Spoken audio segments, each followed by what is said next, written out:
India అభివృద్ధి చెందాలంటే rest అన్నమాట మరవాలని, శ్రమ అందుకు శ్రీరామరక్ష కావాలన్నారు ఇన్ఫోసిస్ సహ వ్యవస్థాపకుడు నారాయణమూర్తి.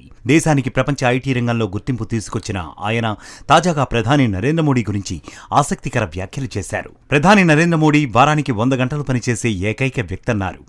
బీజేపీ ఎంపీ తేజస్వి సూర్యతో విమానం ప్రయాణం సందర్భంగా ఆయనతో ఆసక్తికర చర్చలు కొనసాగాయి.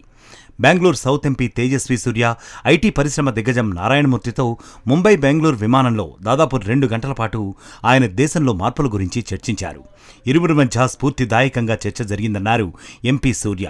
చర్చల సారాంశాన్ని వివరిస్తూ నారాయణమూర్తితో సెల్ఫీని ఆయన ఎక్స్లో షేర్ చేశారు. ముంబై నుంచి బెంగళూరుకు వెళ్లేటప్పుడు లెజెండరీ నారాయణమూర్తితో స్ఫూర్తిదాయకమైన చర్చ చేశానన్నారు. నారాయణమూర్తి భారత ఐటీ ఇండస్ట్రీకి మార్గదర్శనం చేశారని, ప్రపంచ శక్తి కేంద్రంగా మార్చారని ఆయన కొనియాడారు. ఇన్ఫోసిస్ ద్వారా అక్షరాల లక్షలాది మధ్యతరగతి కుటుంబాల జీవితాల్లో వెలుగులు నింపారన్నారు. వారానికి 70 గంటలు పనిచేయాలనే లక్ష్యాన్ని చేరుకోవాలని ఆయన అంటే, ప్రధాని నరేంద్ర మోదీ వారానికి 100 గంటలు పనిచేసే ఏకైక వ్యక్తిని కితాబిచ్చారు.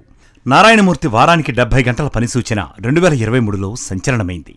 ఆ తర్వాత అనేకసార్లు ఆయన ఇవే వ్యాఖ్యలు చేశారు. అయితే ఇంతలా పనిచేస్తే ఉత్పాదకత ఏమవుతుందోనన్న అనుమానం పలువురు పారిశ్రామికవేత్తలు వ్యక్తం చేయగా, టెక్కీలు ఆయనపై మండిపడ్డారు.